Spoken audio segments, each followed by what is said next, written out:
जीवन की सच्चाई से रूबरू कराती कहानी। आखिर दोष क्या है मेरा?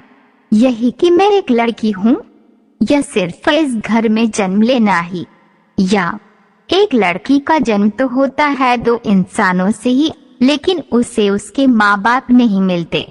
एक लड़की को भगवान कंधा तो देता है दूसरों के सर रखने के लिए, लेकिन उसे उसके आंसू पोंछने के लिए कोई हाथ क्यों नहीं देते?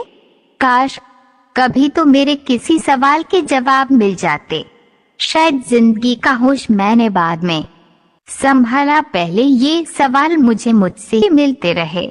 एक आईना था जो आंगन में टंगा था, जिससे मैं घंटों बातें करती थी, जिसे मेरी लाल आंखें बिल्कुल नहीं भाती थी। एक रोज मैं उससे भी आंखें चुराने लगी। मैं रात में तारों से बातें करने लगी। अब घंटों बातें करती हूँ, कभी कभी सारी रात बातें करती हूँ। मैं कौन हूँ? क्यों भगवान ने इस धरा पर भेज दिया है? नाम भी तो मेरे जन्मदाताओं से नहीं मिला, जिसके मन को लुभा गई उसने ही एक नाम दे दिया, और अब मुझे सब स्वाति कहकर बुलाते हैं। हाँ, यही मेरा नाम है, स्वाति। एक सांस में कितनी ही बातें एक साथ कह गई स्वाति, जैसे कोई गुबार था दिल में उसके, जो फूटने को बेकरार था। बस छूने भर की ही देर थी।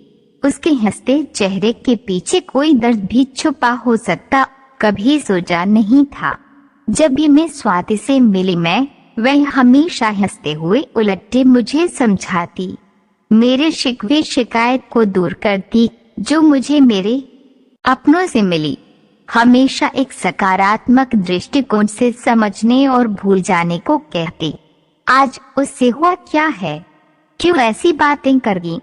फोन पर क्यों मुझे घर आने को कहा? मैं उसकी बातों को सोचने लगी और तैयार होकर उसके घर की ओर चल पड़ी।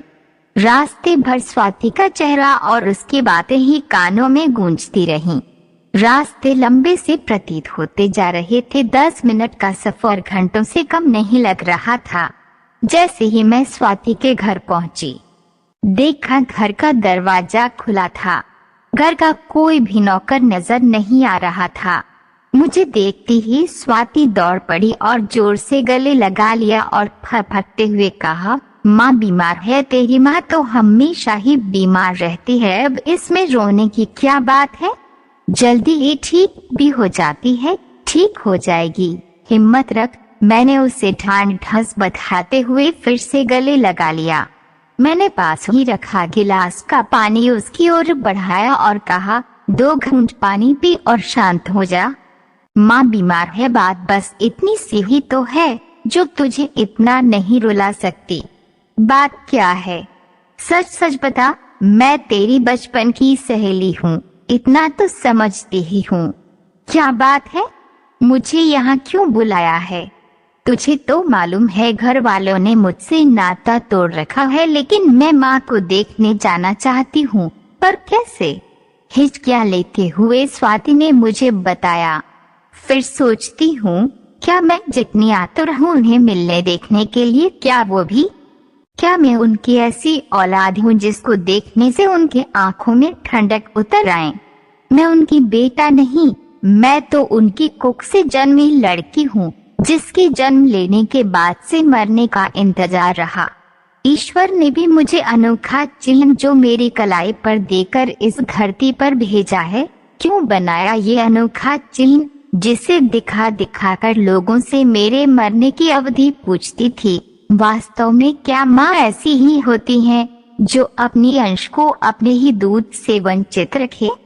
घर में दादी न होती तो ही अच्छा था, किसी गोद में मैं महफूज तो न रहती। मैं अपनी माँ की इच्छा तो पूरी कर ही देती। रोती बिलखती, भूखी प्यासी, बिना देखभाल किसी बीमारी की चपेट में आकर मत तो जाती, दूर तो हो जाती। मैं अपनी माँ की आंखों से जो खिरी बन के चुभ रही थी, लेकिन शायद ईश्वर की कुछ और मर्जी थी। वक्त के साथ मैं भी बड़ी तो हुई, पर कहते कहते स्वाति के आंखों की लड़ियां टूटने सी लगी, हिचकियां थम सी गई थी। पर जैसे कोई ज्वार भाटा मेरे हृदय को द्रवित सा करने लगा। स्वाति की आंखों के सूखते आंसू मेरी आंखों में नमी बन के बहने को आतुर हो रहे थे, और स्वाति एक सांस में जाने क्या क्या कह जाना चाहती थी। मैं हैरान परेशान और अपनी आंसुओं के बोझ तले दबती जा रही थी। तभी स्वाति मेरे कंधे पर सर रखकर एक लंबी सांस लेते हुए बोली, तुझे पता है, मैं सिर्फ 3 साल की थी, मेरे हाथ में फ्रैक्चर आ गया था। बच्चों के खेल खेल में मैं काफी ऊंचाई से गिर गई थी। मैं दर्द से कराह रही थी और मेरी माँ ने कहा कि मेरी बदमाशी है, बहाना है, और मैं रोते रोते सो गई थी। रात को पापा जब आए तो मुझे गोद में लिया और दवा लगाई, फिर डॉक्टर को दिखाया। जबकि मेरे किसी भी भाई को कुछ हो जाता तो वो बहुत परेशान हो उठती, पर मेरे लिए, कहते हुए उसके भरे आंखों के आंसू गालों से होकर गिरने लगे। मैं और व्यथित हो उठी और उसे गले से लगा लिया। स्वाति किसी अबोध बच्चे की तरह मेरी गोद में सिमटती जा रही थी। सुबहते हुए स्वाति ने कहा, यही नहीं, मेरी माँ थी वो मेरी अपनी माँ, लेकिन बेटों के मोह में फंसी हुई थी। बेटी उसके लिए कुछ भी न थी। वक्त गुजरा, मैं समय के साथ सब कुछ सीख चुकी थी। पढ़ाई के साथ साथ घर की जिम्मेदारी भी किसी कुशल गृहिणी की तरह निभाने लगी थी। 16वें वसंत के आते आते शादी की बात भी होने लगी थी। जैसे मुझसे मुक्ति के रास्ते तलाशे जा रहे थे। मैंने माँ को पापा से बातें करते सुना तो खुद को रोक नहीं पाई। मैंने पापा से कहा, पापा मैं पढ़ना चाहती हूँ, कुछ करना चाहती हूँ, अपने पैरों पर खड़ी होना चाहती हूँ। पर जानती है मेरे पापा ने क्या कहा? स्वात बेटा, अच्छे रिश्ते बार बार नहीं मिलते। बहुत अच्छी फैमिली है, छोटी सी फैमिली है, लड़का इंजीनियर है, तू बहुत खुश रहेगी वहाँ। इतना सुनते ही मैंने बस इतना ही कहा था। ठीक है पापा, बोझ हूँ न आप सबके लिए उतार दीजिए। कल मुझे जलाकर मार डालेगा, तब आप संतुष्ट होंगे न? मुझे रोते हुए देखो। और ऐसी बात सुनकर पापा सकम कैसे गए थे। तब बोले, नहीं नहीं बेटा, ऐसी बात नहीं है। तू नहीं चाहती तो मैं कतई तेरी शादी की बात नहीं करूँगा। और कुछ महीनों बाद ही एक खबर ने सबको चौंका दिया था। वो ये कि उस काल अच्छी फैमिली ने पैसों के लिए जिस लड़की से शादी की थी उसे जलाकर मार डाला। इतना कहते कहते स्वाति मेरी गोद से उठकर दीवार के सहारे बैठ गई। मैं आगे स्वाति की दास्तान सुनने की हिम्मत नहीं जुटा पा रही थी। मेरी उलझनें बढ़ती जा रही थी। मेरे मन में भी न जाने कितनी सवाल लहरों की तरह हलचल मचा रहे थे। तभी उसका 2 साल का बेटा आकर उसकी गोद में बैठ गया और तोतली आवाज में अपनी माँ से अपनी बड़ी बहन की शिकायत बताते हुए बोला, माँ, दीदी मुझे चॉकलेट नहीं दे रही। बच्चों के आने से मैंने राहत की सांस ली। स्वाति बच्चों को बहलाने चली गई। मैं अकेले उस कमरे में बैठी थी। आज वही घर एकदम अजीब सा लग रहा था। हर चीज जो कमरे में करीने से रखी थी आज कुछ कहते हुए सी लग रही थी। खिड़की और दरवाजे के खूबसूरत पर्दे हवा के साथ अटखेलियां कर रहे थे। बच्चों को बहलाकर घर के नौकर के साथ उन्हें बाहर लॉन में खेलने को भेज दिया और दूसरे नौकर से बाहर लॉन में ही कुर्सियां लगाने को बोला। तभी उर्मी जो उसकी हेल्पर थी स्वाति के साथ ही कमरे में आई और बोली, मेम साहब कॉफी और स्नैक्स बाहर ही लगवा रही हूँ। मौसम भी काफी अच्छा है। स्वाति बोली, नहीं उर्मी, यहीं भिजवा दो। मुझे बाहर का मौसम बहुत अच्छा लग रहा था। मुझे लगा स्वाति भी बाहर बैठेगी तो दिल बहल जाएगा। स्वाति बाहर लॉन में ही बैठते हैं न, और बच्चे भी तो हैं वहाँ, मैंने कहा। स्वाति मुझे मना ना कर सकी और उर्मी की ओर देखकर कहा, ठीक है बाहर ही लगवा दो।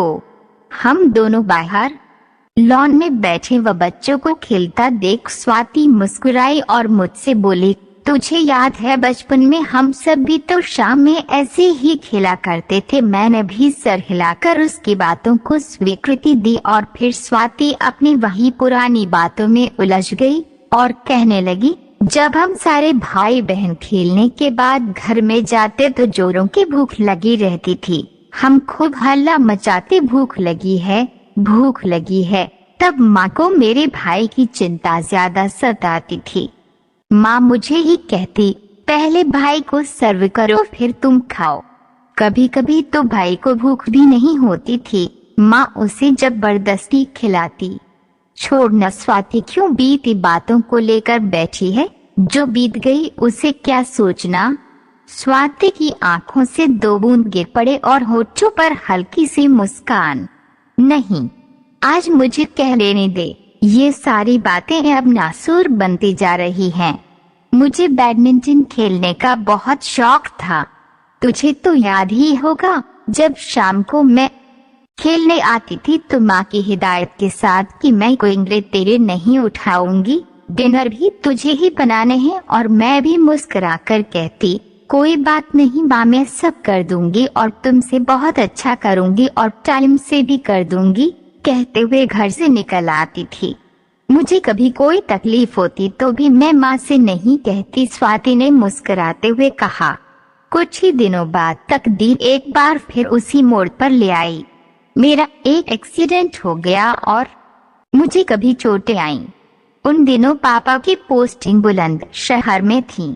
शाम को जब फोन आया तो फोन हमारे घर के नौकर ने ही उठाया। उसने तुरंत सारी बात कह दी कि गुड़िया को बहुत चोटें आई हैं।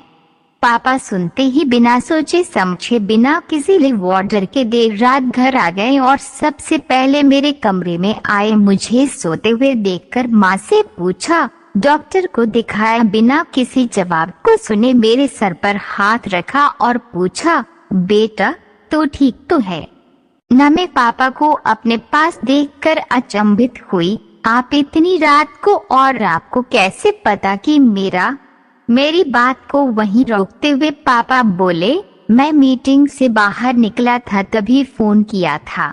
यहाँ तो रामलाल ने मुझे बताया। मैंने तुरंत अपने सीनियर को बताया, उन्होंने हाँ कर दिया और मैं चला आया अपनी बेटी से मिलने। ऐसा करते हैं, कल साथ साथ चलते हैं। मैं तुझे वनलाइन डॉक्टर को दिखा दूंगा और तुझे थोड़ा चेंज भी मिल जाएगा। मैं भी खुशी खुशी पापा के साथ जाने को तैयार हो गई।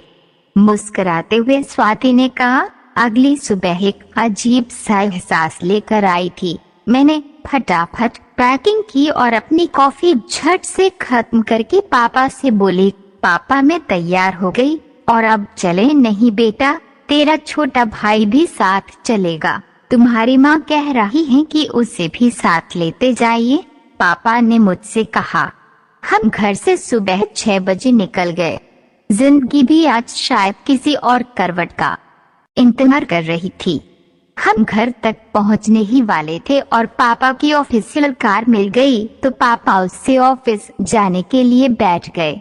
हम कुछ दूर बढ़े ही थे कि हमारी कार को एक ट्रक ने बुरी तरह टक्कर मार दी और रास्ते में मौत से मुलाकात होते होते रह गई और जिंदगी भर के लिए चोटन और मन दोनों पर दे गई। भीड़ में मुझे पापा की तलाश थी। नजरें मुझे खो देने का दर्द उनकी आंखों में साफ झलक रहा था। हम गाड़ी में बुरी तरह फंस गए थे। हमें गाड़ी का दरवाजा काटकर बाहर निकाला गया। मुझे देखकर उनकी आंखों को तसल्ली हुई और हमें तुरंत ऑफिस की गाड़ी से हॉस्पिटल पहुंचाया गया। इधर पापा अपनी कानूनी कार्यवाही में लग गए क्योंकि हमारी गाड़ी के चालक उसी समय दुनिया छोड़ चुके थे। देर रात तक जब फुर्सत पाकर पापा घर आए तो उनके बहुत ही अच्छे और पारिवारिक मित्र जो वहीं एडीएम के पोस्ट पर कार्यरत थे, हॉस्पिटल से ही हमारे साथ हो लिए थे। उनसे सलाह कर वापस सब साथ घर लौट आए।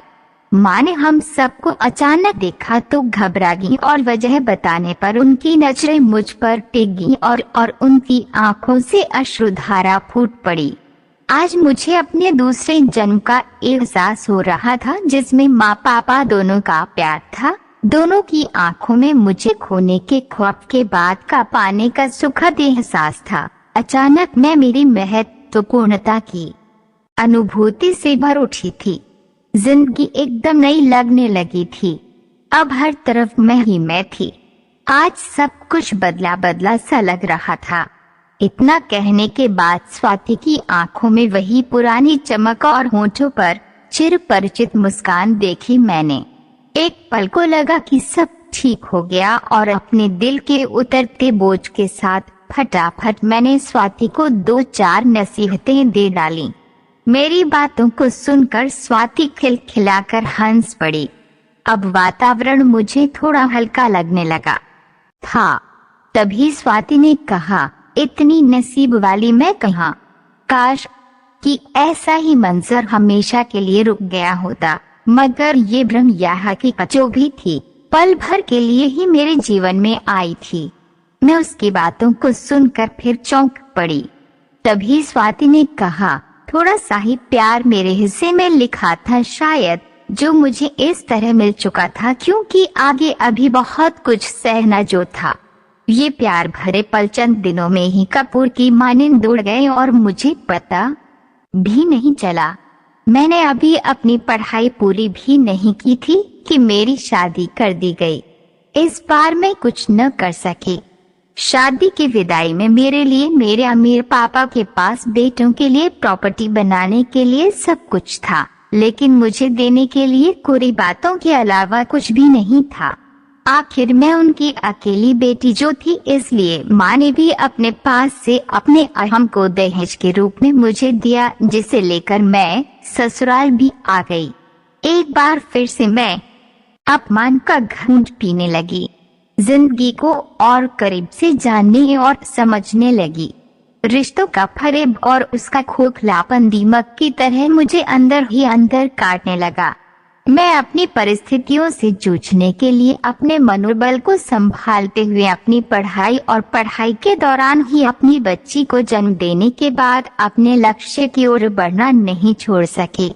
मेरी माँ का दिया हुआ दहेज किसी साय की तरह आज भी मेरे साथ चलता है, जबकि मैंने अपने व्यवहार से सभी के दिलों को जीतने की पूरी कोशिश की। वर्षों बाद मुझे थोड़ी सफलता भी हासिल हो ही गई। अभी गम कम न थे मेरे। जिंदगी में कड़वाहट के रंगों का असर महसूस करते हुए कुछ साल गुजर चुके थे कि इसी बीच पति का तबादला भी ऐसी जगह हो गया जहां से साल में 1 या 2 बार से ज्यादा आ पाना मुमकिन न था। जिंदगी के हर इम्तिहान को मैं पास तो कर आई थी, लेकिन इस बार बुरी तरह टूट गई थी। जिंदगी ने एक बार फिर मुझे वहीं लाकर खड़ा कर दिया था जहां मैं पलटकर कभी रहने आना नहीं चाहती थी। पापा का व्यवहार भी मेरे प्रति काफी बदल चुका था। अब माँ को कभी कभी मुझ पर तरस आ जाता था। घर में भाई की शादी भी हो चुकी थी। हम एक ही शहर में रहने लगे थे। अब मुझे उपहार में मिलने वाली चीजों का मूल्य भी बताया जाने लगा था। मेरे नन्हे बच्चों को दिए हुए चॉकलेट टॉफी की कीमत और गिनती भी सुनाई जाती थी। कभी झूठे इल्जाम से नवाजी जाती, कभी जब उनके मतलब या जरूरतें होती तो किसी नौकरानी की तरह काम करने के लिए बुला ली जाती। दर्द से जब दिल भारी हो जाता तो अपनी छोटी सी बेटी को सीने से लगाकर जी भरकर रो लेती। इसी बीच हमने अपना मकान बनवा लिया। हाथ थोड़े तंग क्या हुए कि मेरे भाइयों को मेरे पहने हुए कपड़ों से उन्हें शर्म आने लगी और अब मेरे दिए हुए उपहार के मूल्य आंके जाने लगे। मुझे उसे लेकर खरी खोटी सुनाई जाती थी। मुझे पापा के घराने को मना कर दिया गया।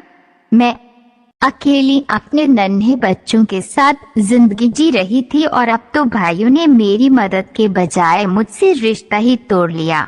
मैं जब अपनी बीमार बच्ची को, जो मौत के मुंह तक पहुंच चुकी थी, लिए दर-बदर भटक रही थी, किसी अपने के सहारे की अधिक जरूरत महसूस कर रही थी, तब मुझसे जुड़े हर रिश्तों, मायके और ससुराल दोनों ने मुझसे अपना दामन बचा लिया।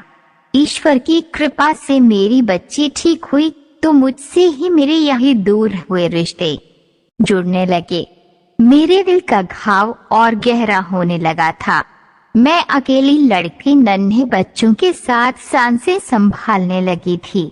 ईश्वर ने भी तभी मेरी एक और परीक्षा ली। मेरी गृहस्थी में आग लगा दी। मेरे घर का सारा सामान जलकर खाक हो गया। जली गृहस्थी पर भाई भाभी की जली कटी बातों के कटाक्ष भी मिले। गृहस्थी की आग बुझते बुझते मेरे सीने में हमेशा हमेशा के लिए लग गई। स्वाति की आवाज भर्रा उठी और थमे हुए आंसू किसी धारा की तरह फूट पड़े। एक बार फिर मैंने उसे उसके दर्द में डूबा पाया। मैं भी सन्सी हो गई। एक सन्नाटा सा चारों ओर पसरा सा महसूस होने लगा। स्वाति ने कहा, शायद वो आखिरी इम्तिहान था, और वह रोते हुए मुस्कुराने लगी। कुछ ही दिनों बाद मैं अपने पति के पास चली आई। एक हल्की सी राहत भरी मुस्कुराहट के साथ स्वाति ने बताया, तुझे जानकर हैरानी होगी, मैं जब 5-6 साल बाद अपने घर, जिसे मायका कहूँ तो ही बेहतर होगा, गई थी तो शायद मैं और भी बोझिल हो गई थी। घर में 4-4 गाड़ियों के होते हुए भी मैं बारिश में भीगती हुई, बारिश के मौसम में सड़कों पर भरे हुए पानी से होते हुए वापस आई। और तो और मुझे किसी ने दरवाजे तक छोड़ने की भी जहमत भी नहीं उठाई। दर्द से मेरा हृदय भर उठा था। अब मैं भ्रमित हो रही थी। समझ में ये नहीं आ रहा था कि स्वाति को दिलासा दूं या खुद जी भरकर रो लूं। मैं अपनी माँ से मिलने नहीं जाना चाहती, क्योंकि मुझे यकीन है कि कोई नया जख्म मेरी तलाश में होगा। स्वाति ने हिचकियां लेते हुए मुझसे कहा। मैं भी स्तब्ध हो गई थी, लेकिन मैं एक बार अपनी माँ से मिलना भी चाहती हूँ। जिंदगी के चंद क्षणों में जब उसने मुझे प्यार दिया था, वो पल दोबारा जीना चाहती हूँ। अब तू बता, मुझे जाना चाहिए या नहीं? मैंने तुझे इसीलिए बुलाया है, बता ना। मेरे हाथों को हिलाते हुए स्वाति ने मुझसे पूछा। मैं स्वयं भी निर्णय लेने में अक्षम महसूस कर रही थी। खुद को संभालते हुए मैंने स्वाति से कहा, तुझे सब कुछ भूल जाना चाहिए स्वाति, और इन्हीं बच्चों में अपनी हर खुशी तलाशनी चाहिए। तो वास्तव में स्वभावतः इतनी परिपक्व है कि तुझे कोई नहीं तोड़ सकता। तू दूसरों का दर्द भी बांट लेती है। तुझे ईश्वर अब दर्द कभी नहीं दे सकता। तुझ पर ये उदास चेहरा जन्नचता नहीं। तू मुस्कुराती हुई ही बहुत प्यारी लगती है, और कल ऑफिस में मुझे मेरी प्यारी और अपनी स्वाति मिलेगी, इतना मुझे भी यकीन है।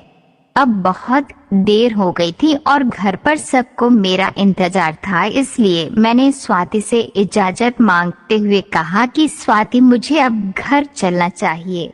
तभी स्वाति मुस्कुराई और कुछ कागज जो उसके हाथ में थे उसने उसके टुकड़े टुकड़े कर दिए और बोली, तेरे आने से मेरा जी हल्का हो गया। फिर मुझे छोड़ने मेरी कार तक आई और अपने पुराने अंदाज में मुस्कुराते हुए अगर आप हमारे चैनल पर पहली बार आए हैं तो कृपया हमारे चैनल को सब्सक्राइब करें, लाइक करें, सपोर्ट करें। धन्यवाद।